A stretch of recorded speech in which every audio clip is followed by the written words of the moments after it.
Some things just go together. Wine and cheese, flowers in springtime, and yes, books and bottles. We pair your favorite author with your favorite drink. Your host of Books and Bottles, Benita Johnson.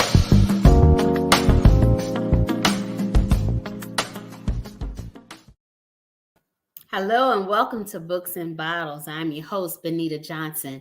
We're happy to be here tonight with you. This is our show that we pair your favorite author and his or her work with your favorite wine or spirit.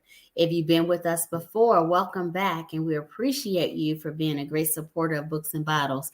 If this is your first time, you're in for a treat. We have an amazing author with us tonight who will share with us her book and her work and her vision behind the works that she does. So tonight, the books that we're going to talk about are like junior high books. So I didn't bring on a wine professional. I'm going to be the wine professional. And so I'm going to tell you real early when I'm drinking, I am drinking my own wine, Exclusive White. Can you see that? This is the vintage bottle. So if you drink Exclusive White and it doesn't look like this, that's cool. This is the first bottle. So I have lots of them to drink because I had to go to the store and switch out all of the old bottles for the new bottles. So somebody has to drink them. So it can be me. So without further ado, I want to introduce you to the author that we have tonight, Miss Michelle Esparza Harris. Yes. Hey there. Hi, Benita. Hello, audience. Great to see you and good to have you here finally. I know we had some challenges. Thank you. Yes, it's great to be here. Thank you so much for having me. Oh, my pleasure. So, Michelle, let's talk about you. Let's start out talking about you. Okay. So tell us what you do and how you became an author. All righty. So I became an author. I always wrote. For whatever reason, I was writing since a child. I used to write poems. My mom has a poem that I wrote to her when I was like 8 years old. She framed it. Mama save everything. They do.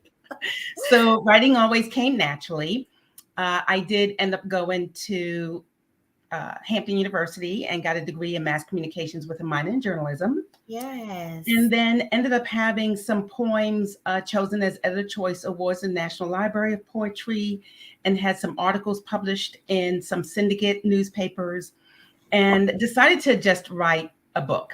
And that was, early on, started a book called Through the Eyes of Honey, which I still haven't finished yet, by the way. And that was your first? It was my first book, and I still haven't finished. Okay. I understand that. Yeah. And but ended up writing the book that we're going to talk about today, The Love Note. And based off that, it kind of took off a little bit. And so yes, that's why I'm still finishing up on that series. And then hopefully we'll get to Through the Eyes of Honey eventually. Okay. So you say you went to Hampton. Where are you from? Originally from Brooklyn, New York is where I was born. Okay. And we left when I was 11 and moved here to Richmond, Virginia. Yay, so, Richmond, that's my home. So, yay. Yeah, that's my home. That's my original home. Now, new home is DC, but Richmond, I always have love for Richmond. Yes. So we're going to talk about your book, The Love Note, which is a book about young people. It's kind of like that junior high years. It's kind of, it's crazy. I mean, it was crazy for me. I don't know about for you. So I want to ask you, why did you decide that you wanted to deal with that particular age group? Yeah, so I decided because I worked a lot with that age group. So I was tutoring children that were considered at risk, but not in any kind of a structured program. I would just go into middle schools or elementary schools, and I would work with youth on a volunteer basis. I didn't get paid. And there are just so many young people who have challenges, and then they're in that very tough time of their lives.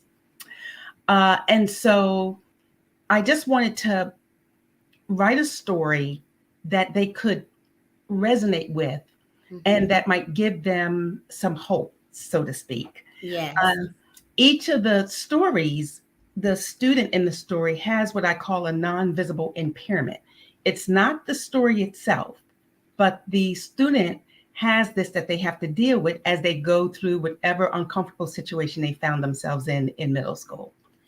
Yep. In middle school, from what I can remember, there's a lot of uncomfortable situations. And just, to tell you how much I connect with what you're saying about middle school, specifically girls.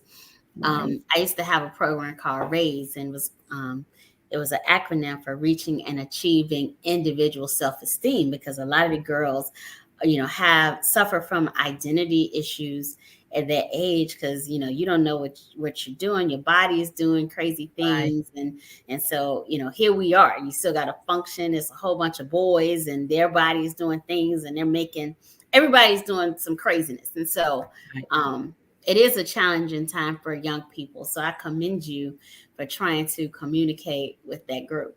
Thank you. Thank you. So let's talk about the book, The Love Note. Yes. So tell us about Gina. She's the heroine in the book. Yeah.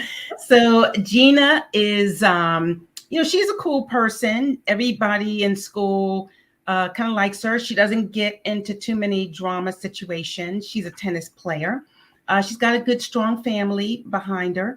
And she just happens to be in the school cafeteria one day with her friend. And her girlfriend, Felecia, wants her to deliver a note to this guy in the cafeteria. And she don't want to do it. She's trying to eat her food, but Felicia's on her. Just minding her own business. Yeah, come on, Gina. You know him. You know everybody. It's not going to be a big deal if you do it. Yes. And so, the thing about Gina is she's very nostalgic. And, Felecia pushes this note over with a little heart on it. And she just decides, let me just go do it. So she drops the note off, doesn't think anything of it, but some girls see her do it. They know this girl who supposedly is his girlfriend, and drama ensues. And they start. That's how the fight started. That's how the starts. So she's trying to get herself out of it, right? Yeah.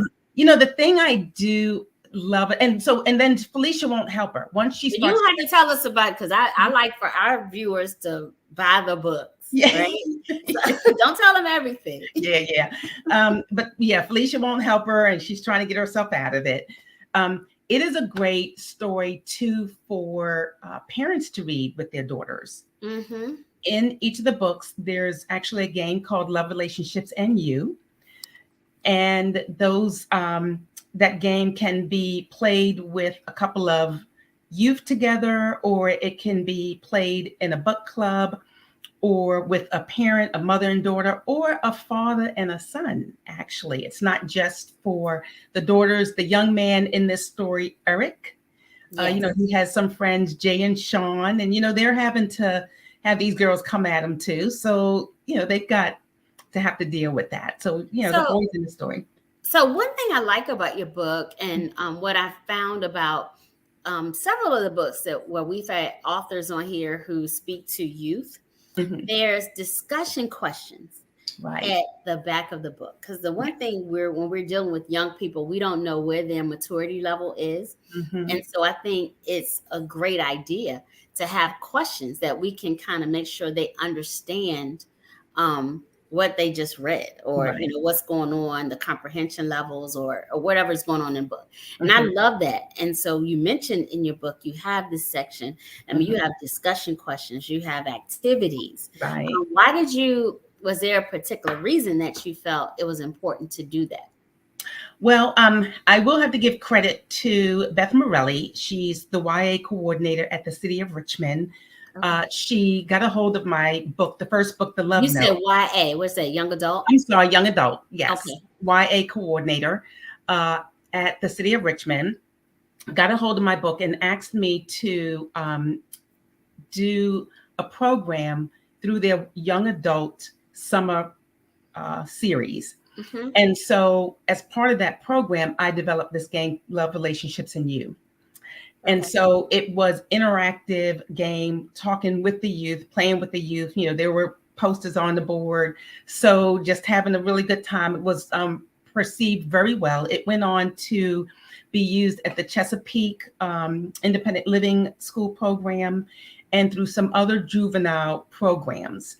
And so through that, I developed a written version of the game. It did get copyrighted in 2007 and placed it in. Congratulations. That's a big deal. Thank you.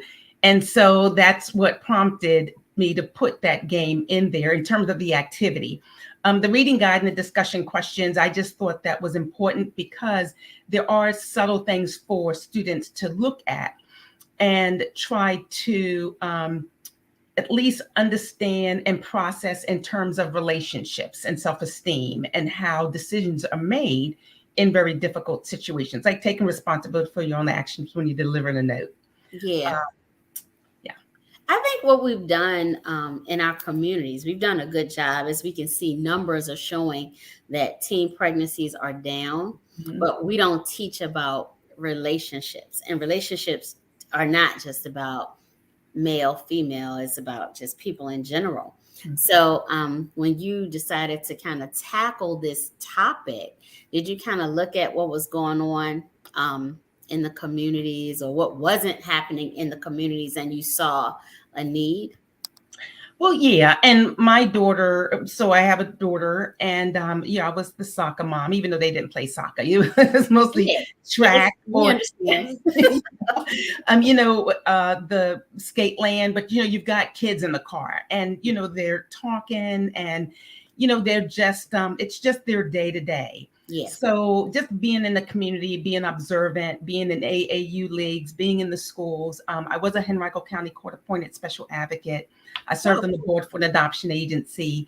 So all of that experience is part of the reason why you see so much of that in there.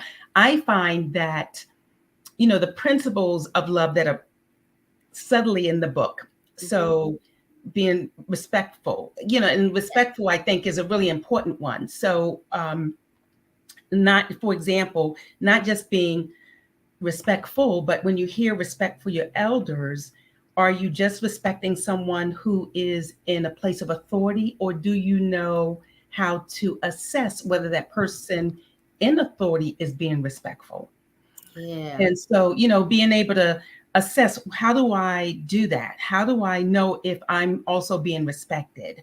And so those are the kind of decision-making skill sets that you hope to impart with youth who may not have that guidance in home per se. At home, right. Because a lot of times, as a parent, whether you're in, what you feel or describes as a wholesome environment, a lot of times in those environments, it's like the parents are so focused on working and making the money and making sure the kids, especially our generation. I'm just going to assume we're the same age. You're 27 too, right? Right. Exactly. So, my we're just 27 dresses. Exactly. Where would all that?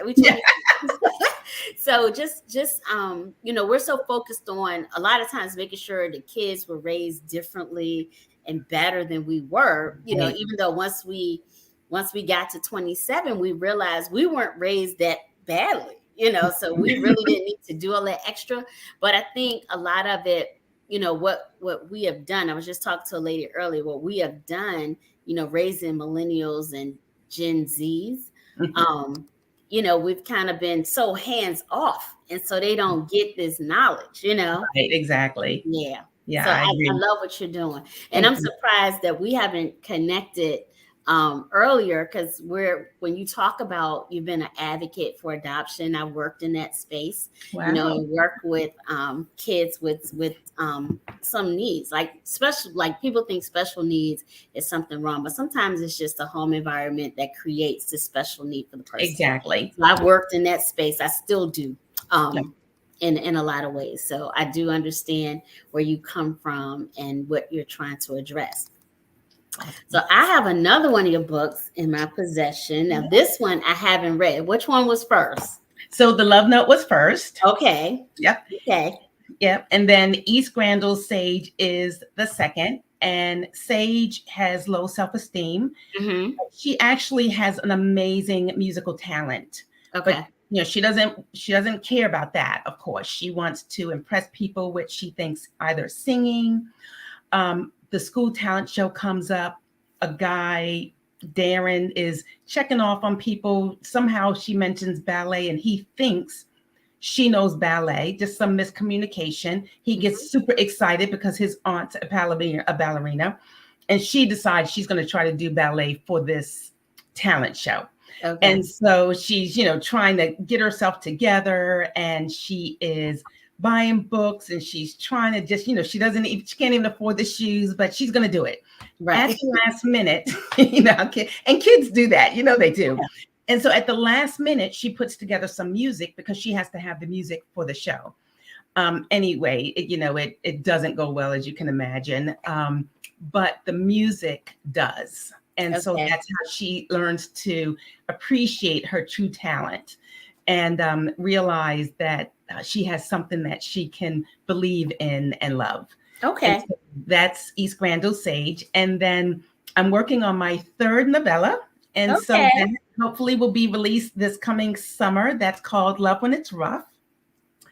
And this will be Felicia's story. Felecia is the girl in the Love Note. Yes. Okay. And so in the Love Note, she's social. She's a social butterfly, and she's boy crazy.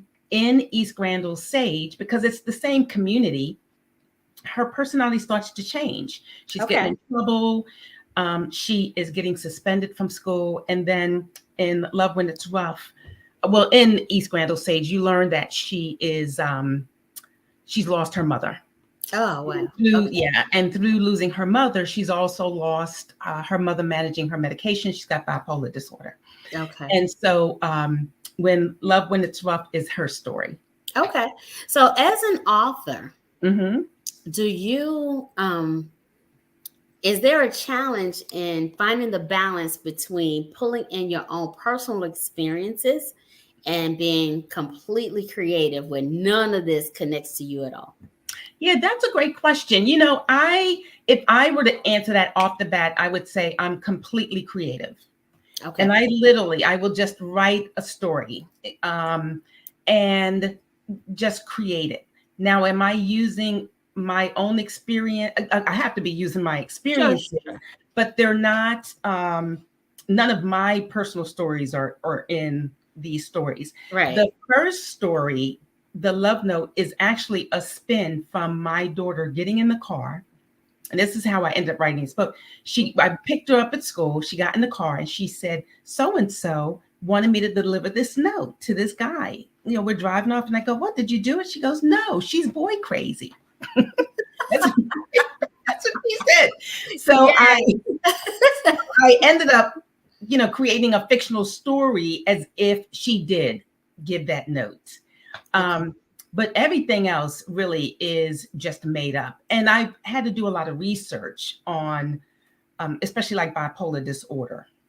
Okay. Because So that was the part that you actually had to dig in because you didn't know much about that. Exactly. So a lot more homework on it. This is the third book. So, developing out the characters that I've already created in the other two books, that was very different. But again, it's just a creative process. So I do find that your books, in terms of education, kind of fall into emotional development. So how do you, or I first should ask, is there an interest, or when you wrote your books, was there an interest to get into school systems or communities, specifically as they dealt with youth? And I want to even go further and say young adult women. Yes, there was. And I did do a lot of community work when the books were initially released. Okay. And I do plan to go back out and do more. I haven't in the last couple of years. I touched over 2,000 children in the years that I did go out. Mm-hmm. I think they're very good for schools and educational systems. Yeah. It's a little tougher to get into the school systems as an indie book author. Sure. When I was initially published, I was published by a publisher. So the books were carried at the City of Richmond, Henrico County Public Schools, Barnes & Nobles, Walden Books, Borders. And so they were available everywhere, and they could be ordered on bulk. Mhm. So Hampton University, for example, selected the books for their summer reading program. Schools in Missouri, That's awesome, them 'cause in that's books. huge. Yeah, so those books definitely were in the educational system. I had them, they were on 7-year contracts. I did rewrite them and brought them current with current times because kids didn't have cell phones when the first editions came out. And I find that the market's changed a little bit for indie book authors Mhm. so that it's not as easy to place them into the school systems as it used to be. But that doesn't mean I'm not going to do it. Yeah. I'm still focused on getting this one out, and it should be again released this summer, and I'll go back out and get them out. Okay, because as you're talking, my brain is churning. And I'm like, who I know who runs like kind of private school systems, and I do have some things because I can see this is value. I reflect on my middle school years, like 15 years ago, and just some of the challenges that we deal with in middle school as young women, and so I saw right away in the love note how this resonates. And so we're not all that different, no matter where we are. It's a girl. Right. It's a girl thing. Yeah. Thank you. So I have a question for you that really has nothing to do with your book. Okay. It's just you as an author. I am also an author. How do you feel about banning books? That's something that this country is kind of going through. Some areas are throwing books out of libraries because they feel like it has some controversial information, or sometimes it's just information that they don't want out there. How do you feel about that? Yeah, I think it is what's the word for that? Ridiculous. Ridiculous.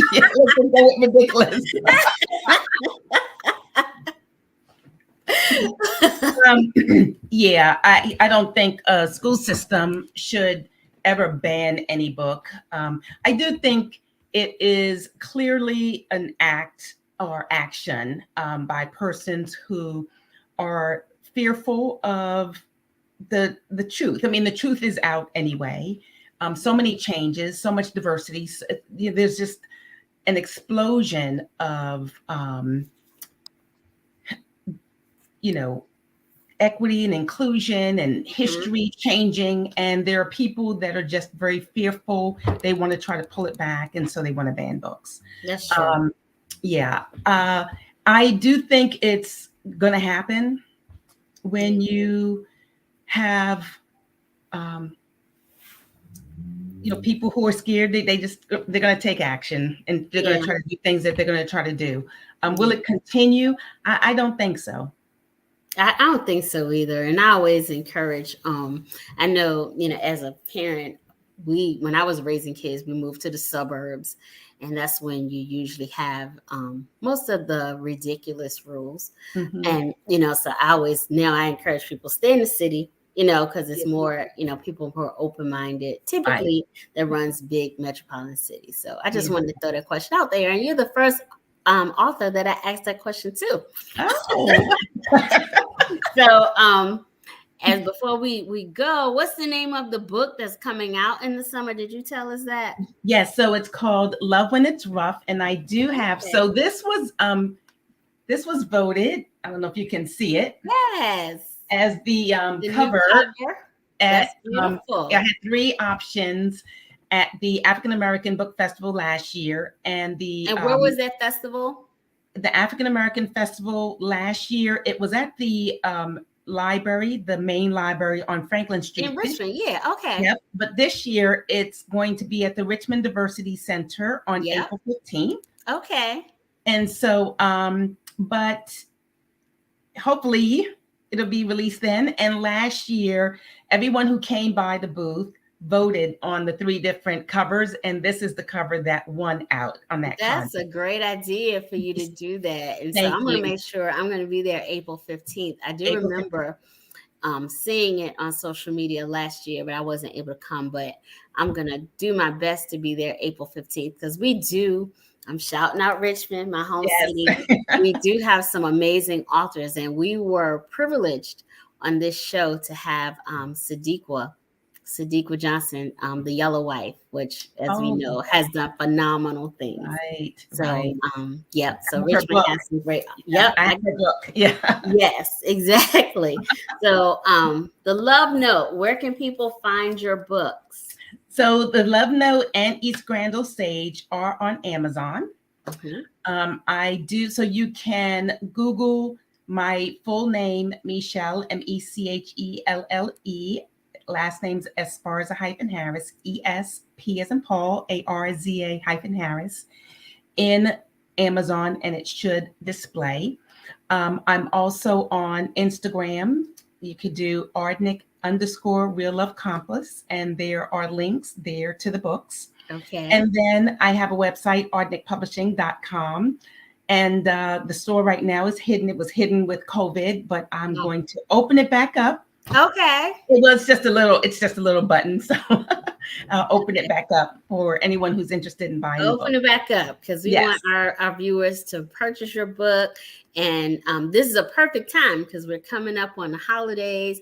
Buy a few of the books and give them away to the young folks in our lives as holiday gifts. So, Michelle, I want to thank you so much for being a part of Books and Bottles. Thank you. I love having you, and it's extra special because you're a Richmond girl and a Hamptonite. So, thank you so much, and I'm going to encourage all of our readers to pick up The Love Note and East Grandel Sage. Yes, thank you so much. You're welcome. Okay. So to those who are viewing tonight, we appreciate you. If we have authors out there who want to be on the show, please hit us up at info@groseprod.com. Thank you so much for being the best part of Books and Bottles. Please share. We want to grow our audience, and we want more folks to see. So thank you again for being part of us. Cheers. Camped out at home for COVID?